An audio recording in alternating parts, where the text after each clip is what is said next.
Chapter 6 of the Daemonologie of King James I. Argument. The devil's contract with the magicians, and the division thereof, in two parts. What the difference is between God's miracles and the devil's. Philomathes. Indeed, there is cause enough, but rather to leave him at all, than to run more plainly to him, if they were wise, he dealt with. But go forward now, I pray you, to these turns, until they become once deacons in this craft. Epistemon. From the time that they once plainly begin to contract with him, the effect of their contract consists of two things, in forms and effects, as I began to tell already. Were it not you interrupted me. Bracket. For although the contract be mutual, I speak first of that part wherein the devil obliges himself to them. End bracket.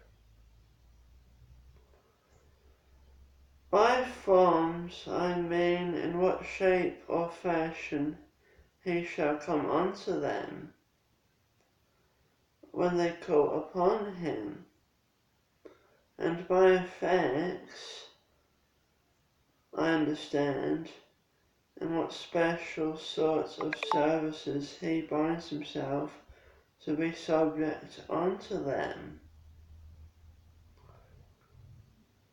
The quality of these forms and effects is less or greater, according to the skill and art of the magician. For as to the forms, to some of the baser sort of them he obliges himself to appear at their calling upon him, by such a proper name which he shows unto them, either in the likeness of a dog, a cat, an ape, or such like other beast, or else to answer by a voice only. The effects are to answer to such demands as concerns curing of diseases, their own particular housework, or such other base things as they require of him. But to the most curious sort, in the forms he will oblige himself to enter in a dead body, and there out of to give such answers of the events of battles, of matters concerning the state of commonwealths, and such like other great questions. Yea, to some he will be a continual tender in the form of a page. He will permit himself to be conjured for the space of so many years, either in a table, or a ring, or such like thing, which they may easily carry about with them. He gives them power to sell such wares to others, whereof some will be dearer, and some better cheaper, according to the lying or true speaking of the spirit that is conjured therein. Not but that in very deed all devils must be liars, but so they abuse the simplicity of these wretches that become their scholars, that they make them believe that at the fall of Lucifer some spirits fell in the air, some in the fire, some in the waters, some in the land, in which elements they still remain. Whereupon they build that such as fell in fire or in the air are truer than they who fell in the water or in the land, which is all but mere gossips, and forged by the author of all deceit. For they fell not by weight, as a solid substance, to sink in any one part, but the principal part of their fall, consisting in quality by the falling from the grace of God, wherein they were created. They continued still thereafter, and shall do until the latter day, in wandering through the world as God's hangmen, to execute such turns as he employs them in. And when any of them are not occupied in that, return they must to their prison in hell. Bracket, as it is plain in the miracle that Christ wrought at Gennesaret, Matthew 8. There and at the latter day to be all enclosed forever. And as they deceive their scholars in this, so do they in imprinting in them the opinion that there are so many princes, dukes, and kings among them, everyone commanding fewer or more legions, and empiring in diverse arts and quarters of the earth. For though that I will not deny that there be a form of order among the angels in heaven, and consequently was among them before their fall, yet either that they brook the same since then, or that God will permit us to know by damned devils such heavenly mysteries of his, which he would not reveal to us neither by scripture nor prophets. I think no Christian will once think it, but to the contrary, of all such mysteries as he hath closed up with his seal of secrecy, it becomes us to be contented with a humble ignorance, they being things not necessary for our salvation. But to return to the purpose, as these forms wherein Satan obliges himself to the greatest of the magicians, are wonderful, curious, so are the effects correspondent unto the same.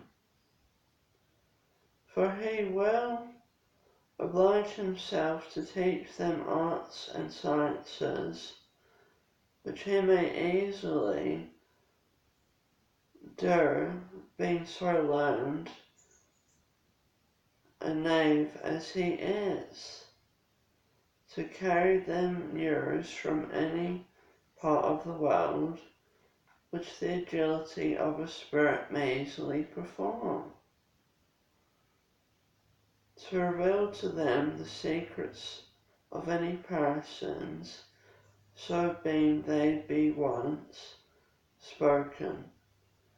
For the thought none knows but God, except so far as you may guess by their countenance, as one who is doubtlessly learned enough in the physiognomy. Yea, he'll make his scholars to creep and credit with princes by foretelling them many great things, part true, part false. For if all were false, he would lose credit at all hands, but always doubts them as his oracles were. For no man doubts but he is a thief, and his agility makes him to come with such speed.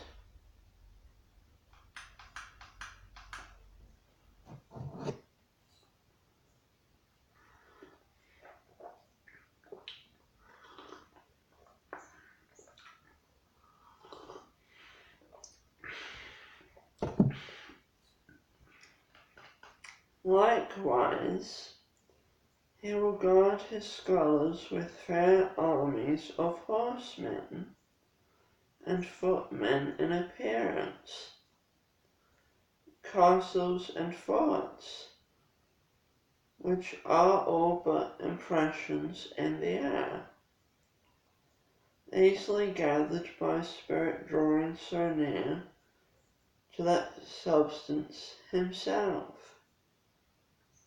As in like manner he will learn them many jugglery, tricks at cards, dice, and such like, to deceive men's senses thereby, and in such innumerable false practices, which are proven by over many in this age, as they who are acquainted with that Italian called Scotto, yet living, can report. And yet are all these things but deluding of the senses, and nowise true in substance, as were the false miracles wrought by King Pharaoh's magicians, for counterfeiting Moses. For this is the difference between God's miracles and the devil's. God is a creator. What he makes appear in miracle, it is so in effect. As Moses' rod being cast down was no doubt turned into a natural serpent, whereas the devil, as God's ape, counterfeiting that by his magicians, made their wands to appear so only to men's outward senses, as shown in effect by their being devoured by the other. For it is no wonder that the devil may delude our senses, since we see by common proof that simple jugglers will make 100 things seem both to our eyes and ears otherwise than they are. Now as to the magician's part of the contract, it is, in a word, that the thing which I said before, the devil hunts for in all men. Philomaethes, surely you have said much to me in this art, if all that you have said be as true as wonderful. Epistemon, for the truth in these actions, it will be easily confirmed to any that pleases to take pains upon the reading of diverse authentic histories, and the inquiring of daily experience is. And as for the truth of their possibility, that they may be, and in what manner, I trust I have alleged nothing whereunto I have not joined such probable reasons, as I leave to your discretion to weigh and consider. One word only I omitted concerning the form of making of this contract, which is either written with the magician's own blood, or else being agreed upon in terms, his schoolmaster touches him in some part, though peradventure no mark remains, as it does with all witches.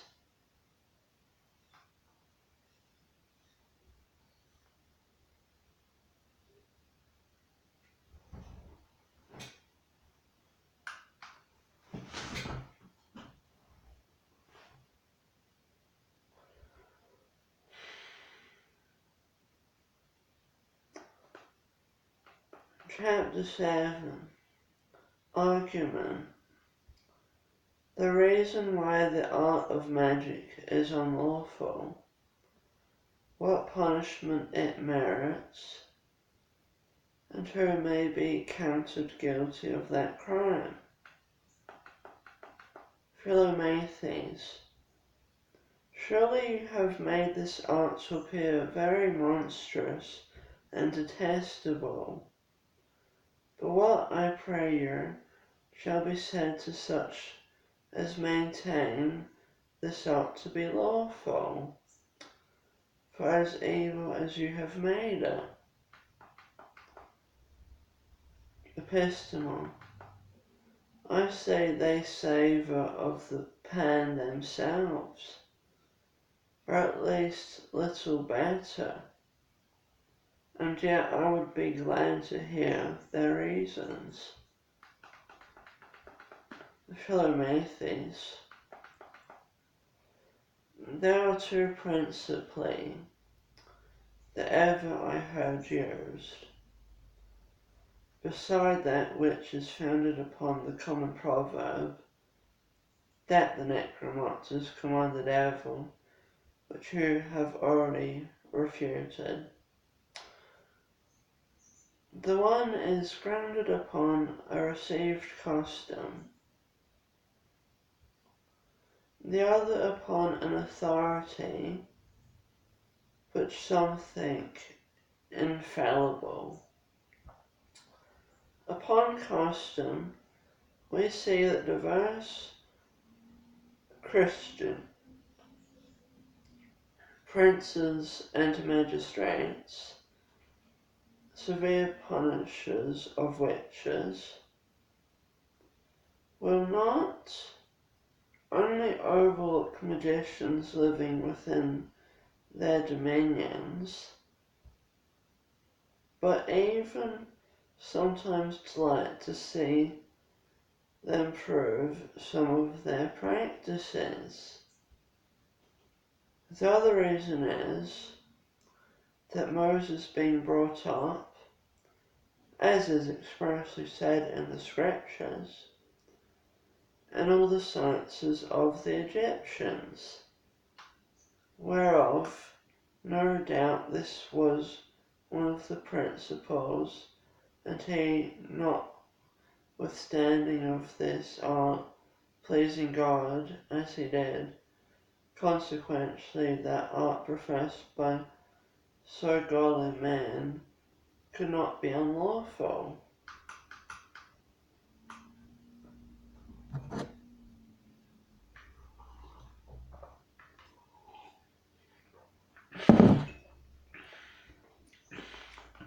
Epistemon. As to the first of your reasons, grounded upon custom, I say, an evil custom can never be accepted for a good law, for the over-great ignorance of the word in some princes and magistrates, and the contempt thereof in others, moves them to sin heavily against their office in that point. As to the other reason, which seems to be of greater weight, if it were formed in a syllogism, it behoves to be in many terms and full of fallacies, to speak in terms of logic.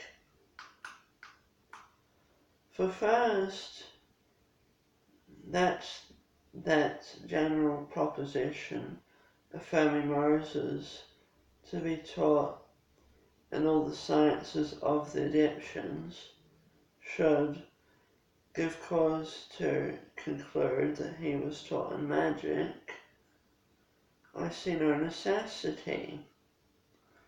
For we must understand that the Spirit of God there, speaking of sciences, understands them that are lawful.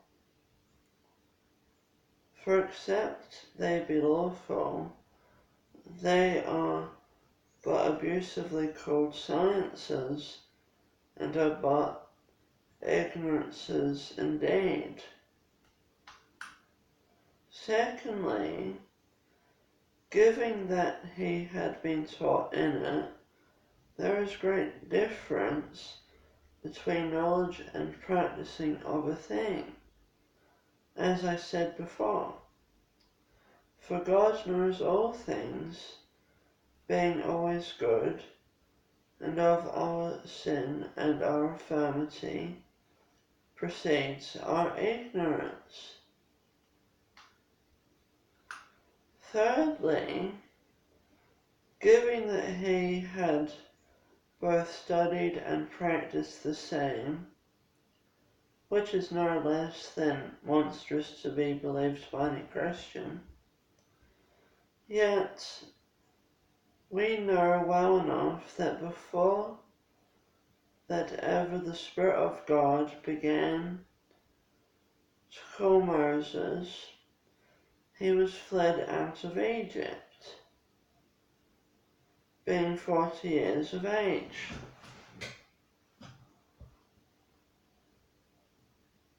Due to the slaughter of an Egyptian, and in his good father Jethro's land, first called at the fiery bush, having remained there another 40 years in exile. So that suppose he had been the wickedest man in the world before, he then became a changed and regenerate man, and very little of the old Moses remained in him. Abraham was an idolater in Ur of the Chaldeans before he was called out, and Paul, being called Saul, was a most sharp persecutor of the saints of God, before that name was changed.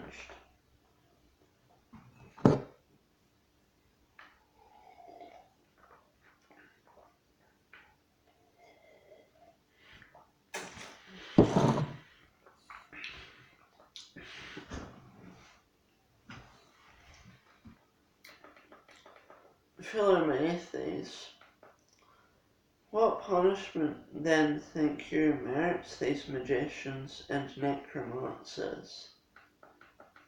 Epistemon, the like, no doubt, that sorcerers and witches merit, and rather so much greater, as that error proceeds of the greater knowledge, and so draws near to the sin against the Holy Ghost. And as I say of them, so say I the like of all such as consult, inquire, entertain, and oversee them, which is seen by the miserable ends of many that ask counsel of them, for the devil has never better tidings to tell of any than he told to Saul. Neither is it lawful to use so unlawful instruments were it never for so good a purpose. For that axiom in theology is most certain and infallible.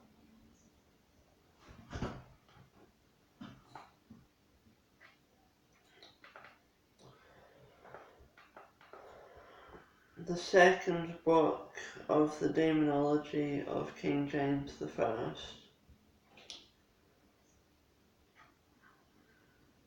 Argument. The description of sorcery and witchcraft in particular.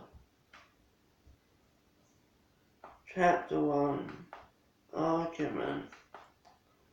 Proves by the scripture that such a thing can be, and the reasons refuted of all such as would call it but an imagination and melancholy humour. Philomaethes, now since you have satisfied me now so fully concerning magic or necromancy, I will pray you to do the like in sorcery or witchcraft. Epistemon, that field is likewise very large, and although in the mouths and pens of many, yet few know the truth thereof so well as they believe themselves. As I shall so briefly as I can make you as easily to perceive.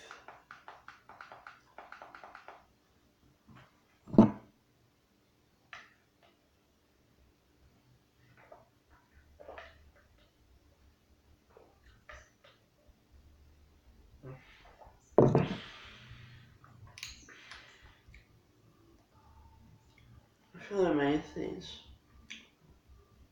but I pray you, before you go further, let me interrupt you here with a short digression, which is that many can scarcely believe that there is such a thing as witchcraft, whose reasons I will briefly allege unto you, that you may satisfy me as well in that as you have done in the rest.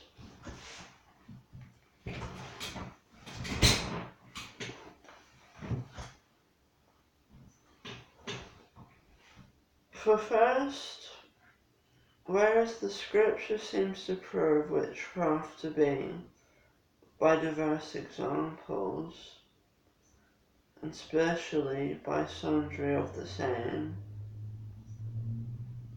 which you have alleged, it is thought by some that these places speak of magicians and necromancers only, and not of witches, as in special these wise men of Pharaoh's that counterfeited Moses' miracles were magicians, say they, and not witches, as likewise that Pythoness that Saul consulted with, and so was Simon Magus in the New Testament, as that very styling imports.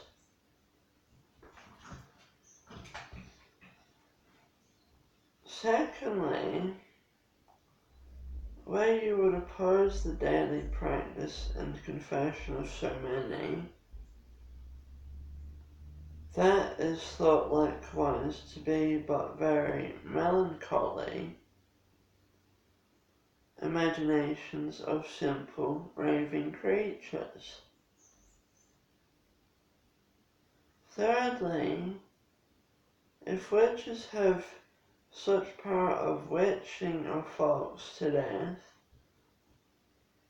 as they say they have, there had been none left alive long since in the world but they. At least, no good or godly person of whatsoever estate could have escaped their devilry. Epistemon.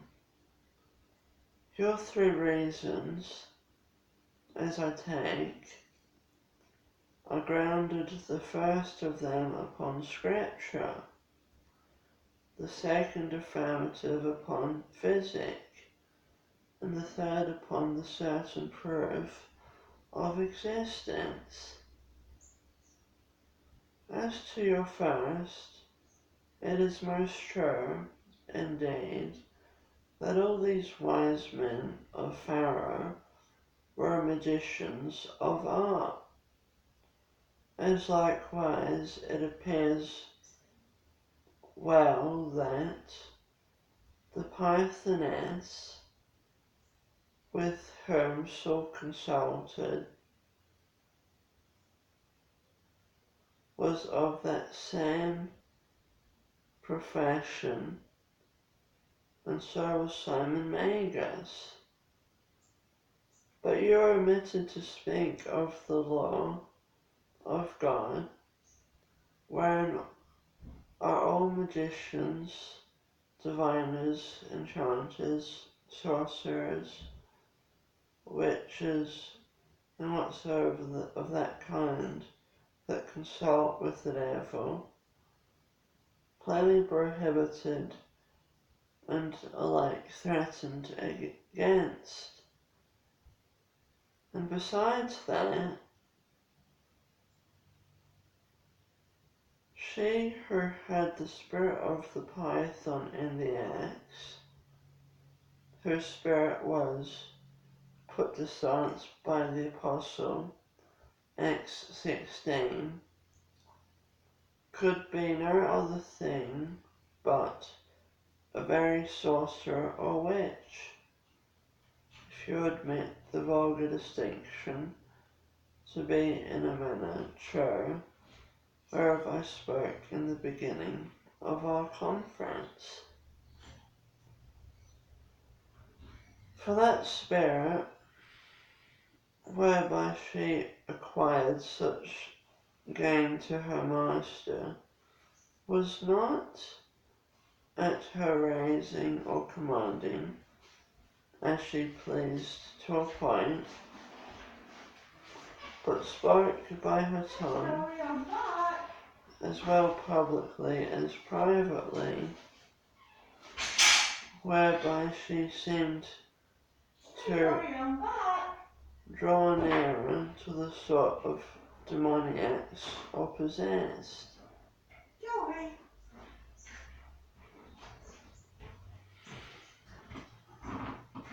Joey.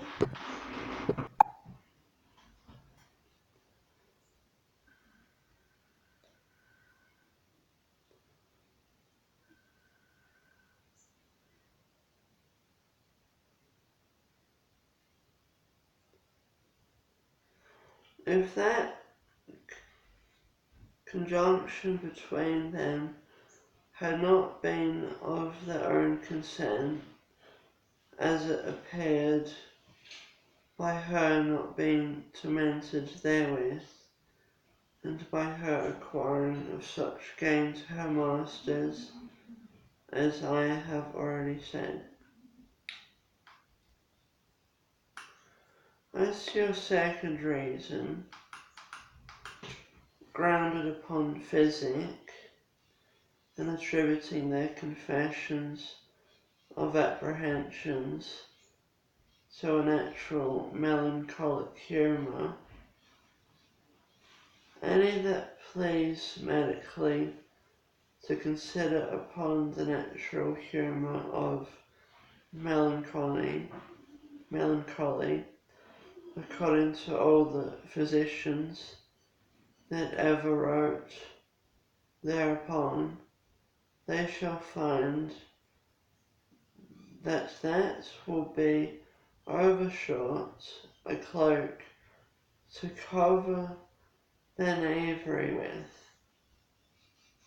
For as the humour of melancholy in the self is black, heavy, and earthy, so are the symptoms thereof. And any persons that are subject thereunto, leanness, paleness, desire of solitude, and if they come to the highest degree thereof, mere folly and mania.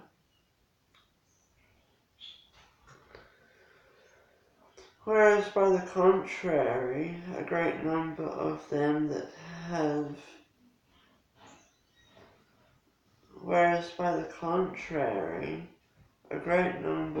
them that ever have been convicted or confessors of witchcraft, as may be presently seen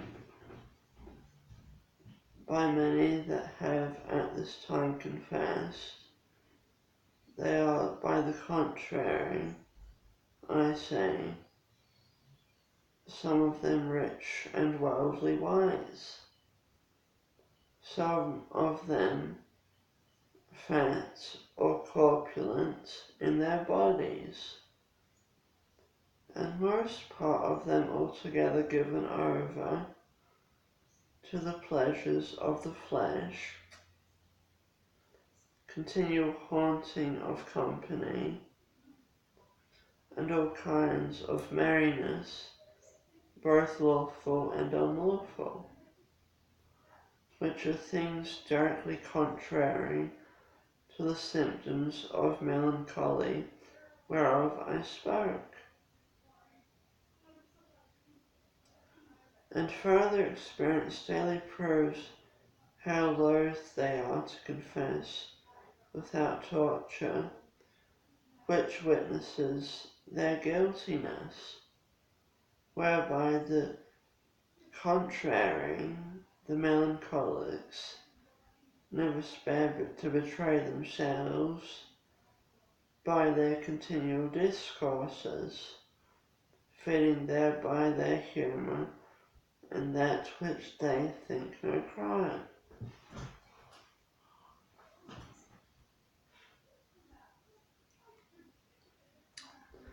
As to your third reason, it scarcely merits an answer.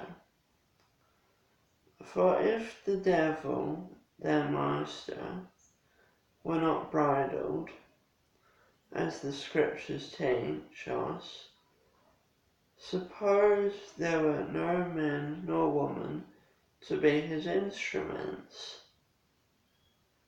He could find ways enough, without any help of others, to wreck all mankind. Whereunto he employs his whole study, and goes about like a roaring lion, as Peter says to that effect, 1 Peter 5. But the limits of his power were set down before the foundations of the world were laid, which he hath not power in the least jot to transgress. But besides all this, there is over great a certainty to prove that they are witches by the daily experience of the harms that they do, both to men and whatsoever thing men possess, whom God will permit them to be the instruments so to trouble or visit, as in my discourse of that art you shall hear clearly proved.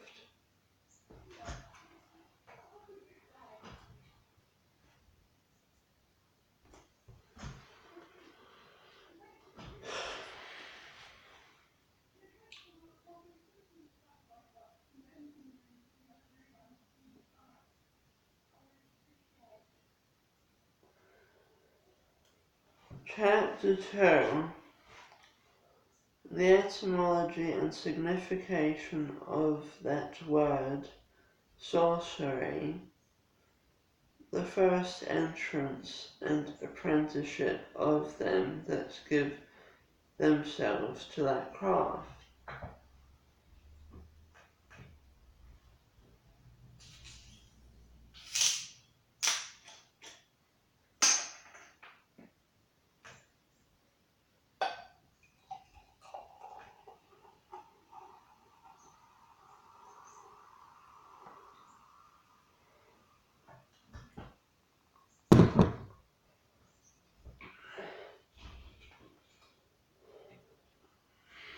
Philomaethes, come on then, I pray you, and return where you left. Epistemon.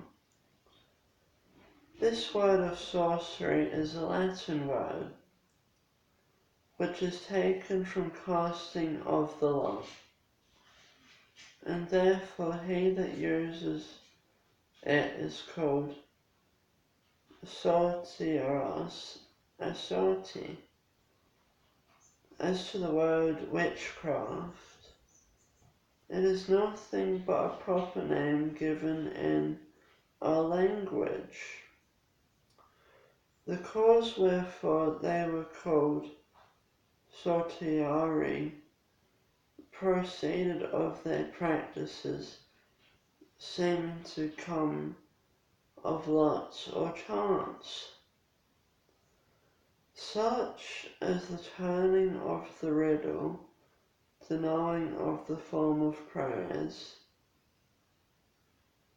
or such like tokens if a person diseased would live or die. And in general, that name was given them for using such charms and traits as that craft teaches them.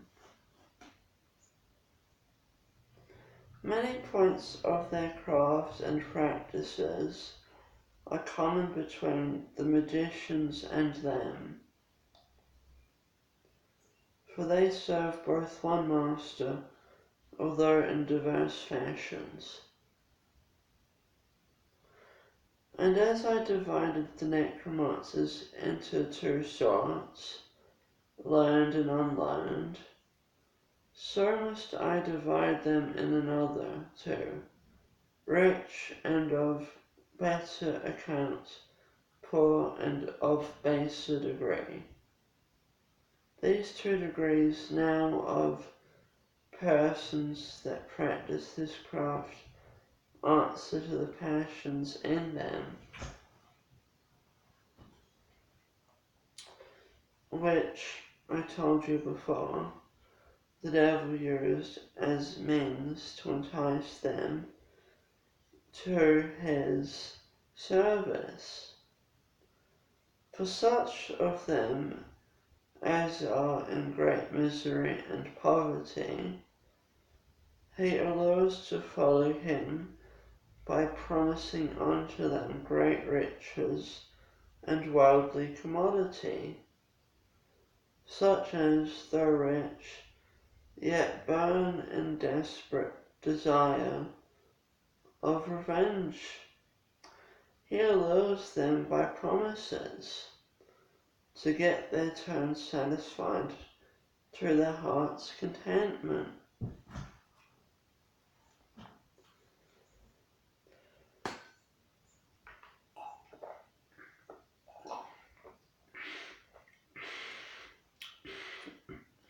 It is to be noted now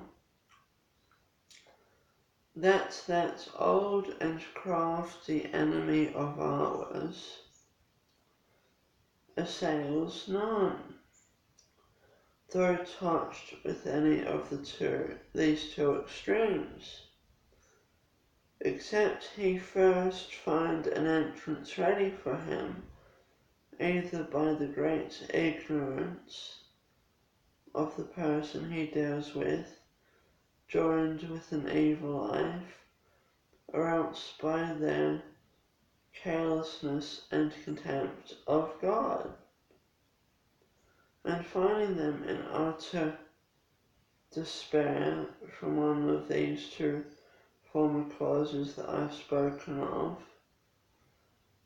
he prepares the way by feeding them craftily in their humour, and filling them further and further with despair, until he finds the time proper to reveal himself unto them, at which time, either upon their walking solitary in the fields, or else lying brooding in their bed, but always without the company of any other, he either by a voice or in likeness of a man inquires of them what troubles them, and promises them a sudden and certain way of remedy, upon condition on the other part that they follow his advice, and do such things as he will require of them. Their minds being prepared beforehand,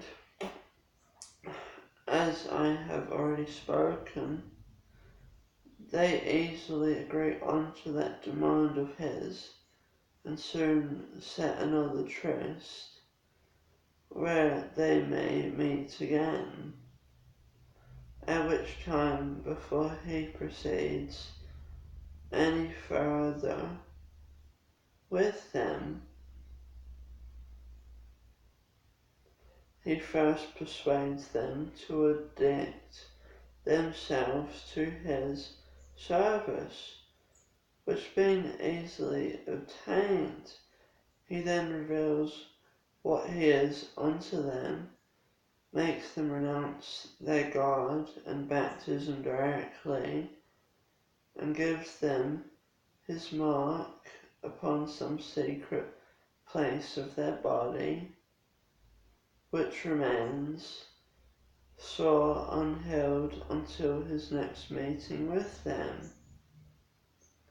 And thereafter ever insensible, howsoever it be nipped or pricked in any way, as is daily proved, to give them a proof thereby, that as in that doing he could hurt and heal them, so all their ill and well doings thereafter must depend upon him.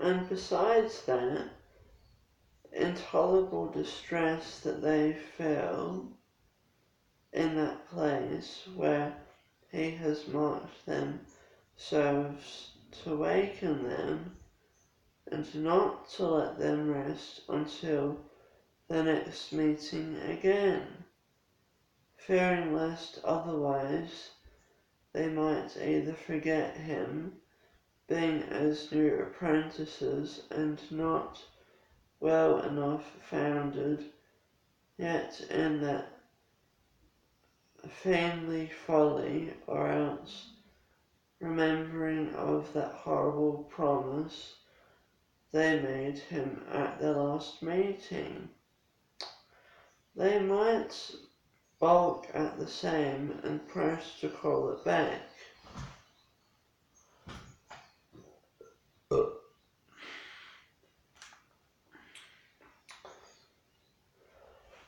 At the third meeting, he makes a show to be careful to perform his promises, either by teaching them ways how to get themselves revenged, if they be of that sort, or else by teaching them lessons how, by most vile and unlawful means, they may obtain gain and worldly commodity, if they be of the other sort.